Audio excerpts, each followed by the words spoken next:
दोस्तों ऐसा कई बार हुआ होगा कि हमें अलग अलग इन्फेक्शन या फिर एलर्जीज होती हैं और हम कंफ्यूज हो जाते हैं कि ऐसा हो क्यों रहा है, बार बार हमारे साथ किस चीज़ से ऐसा हो रहा है। ऐसा कंफ्यूजन कई बार होता है। आइए जानते हैं इस चीज़ को आज एकदम विस्तार में कि एलर्जी एग्जैक्टली क्या होती है, उसके मेन कॉजेज क्या क्या होते हैं और कैसे हम मुझसे बच सकते हैं। नमस्कार दोस्तों, मेरा नाम है अभिषेक और आप देख रहे हैं मेडीवेडी।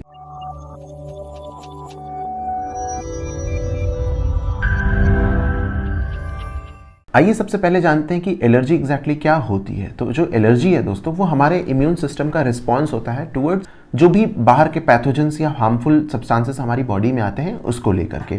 कई बार हालांकि हम भी जानते हैं, कई बार हम ऐसी चीज़ें नहीं लेते जो हमारी बॉडी के लिए हार्मफुल रहें, लेकिन हमारा इम्यून सिस्टम उस पर अटैक करता है इसलिए कि वो उसको हार्मफुल समझता है। इम्यून सिस्टम का काम एग्जैक्टली क्या होता है कि जो भी पैथोजन हमारी बॉडी में एंटर करते हैं उसको वो किल करता है अगर वो हमारी बॉडी के लिए हार्मफुल रहते हैं। वहीं अगर कई बार ऐसा भी होता है कि इम्यून सिस्टम उन पे अटैक करने लग जाता है जो चीज़ हमारे लिए हार्मफुल नहीं होती है। तो ऐसे केस में जिन पे वो अटैक करता है या फिर जो पैथोजेंस हमारी बॉडी में आते हैं उनको एलर्जेंस बोलते हैं, क्योंकि उनके ही कारण एग्जैक्टली अलग अलग तरह की हमें एलर्जीज होती हैं। सपोज करिए अगर आपको डस्ट से एलर्जी है या फिर अलग अलग तरह की रैशेज हो जा रहे हैं, तो वो अलग अलग एलर्जन के कारण ही हो रहा है। इम्यून सिस्टम जिस तरह से उन पे अटैक करेगा उस तरह से आपको एलर्जी अलग अलग तरीके से फेस करने को मिलेगी। ये तो हो गई हमारी एलर्जी क्या होती है एग्जैक्टली। अब आइए बात करते हैं इसके सिम्टम्स की। अगर हम बात करें दोस्तों सिम्टम्स की, तो सबसे पहले अगर इसमें फूड एलर्जी की बात करें तो फूड एलर्जी में हमें वॉमिटिंग हो सकती है, नौशिया हो सकता है, फटीग हो सकता है। ये कुछ कॉमन फूड एलर्जीज हैं। हर किसी को अलग अलग चीज़ों से एलर्जी होती है। जैसे कुछ लोगों को एग नहीं डाइजेस्ट होता है या फिर एग से प्रॉब्लम होती है, अलग अलग एलर्जीज होती हैं। स्पॉट्स कई बार आ जाते हैं स्किन पे, तो अलग अलग फूड का भी इम्पैक्ट कई बार पड़ जाता है कुछ लोगों के ऊपर। नेक्स्ट आता है दोस्तों सबसे कॉमन एलर्जी जो कि सीजनल एलर्जी होती है, जिसमें कि हमारा कफ, कोल्ड और हल्का फुल्का फीवर, स्नीजिंग, कॉमन कोल्ड, ये सब जो होता है ये सीजनल होती है। विंटर के सीजन में नॉर्मली स्टार्ट हो जाती है या फिर जब एक सीजन से दूसरे सीजन में शिफ्ट होते हैं तो भी ये चीज़ें हो जाती हैं।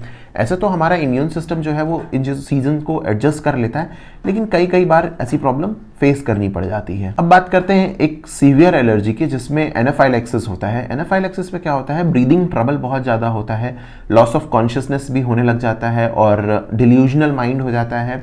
उसी के साथ साथ इसमें क्रिटिकल कंडीशन कई बार आ जाती है, तो प्रॉब्लम बहुत ज़्यादा बढ़ जाती है। नेक्स्ट आता है दोस्तों स्किन एलर्जीज। आज की डेट में बहुत ज़्यादा कॉमन हो गई हैं स्किन एलर्जीज, जैसे कि रैशेज हो गए, एक्जिमा हो गया, हाइव्स हो गए। उसी के साथ साथ सोर थ्रोट, इचिंग, आईज में बर्निंग, स्किन में बर्निंग, ये सब चीजें आज की डेट में बहुत ज्यादा कॉमन हो गई और सबका अलग अलग एलर्जेंट होता है। इसी में आता है दोस्तों एक कॉन्टैक्ट डर्मेटाइटिस। कॉन्टैक्ट डर्मेटाइटिस क्या होता है, जब आप किसी के कॉन्टैक्ट में जाते हो जिसको स्किन इन्फेक्शन या फिर अलग अलग डर्मेटाइटिस का प्रॉब्लम हुआ रहता है, उससे अगर आप कॉन्टैक्ट में जाते हो तब ये होने का चांसेस बढ़ जाता है। अब आइए बात करते हैं दोस्तों इसके अलग अलग कॉजेज की अगर हम बात करें दोस्तों तो इसमें अलग अलग एनिमल्स आएंगे, जैसे कि कुछ पेट्स हो गए या फिर कॉकरोचेस हो गए, उनके वेस्ट जो हो गए उनसे एलर्जीज हो सकती हैं।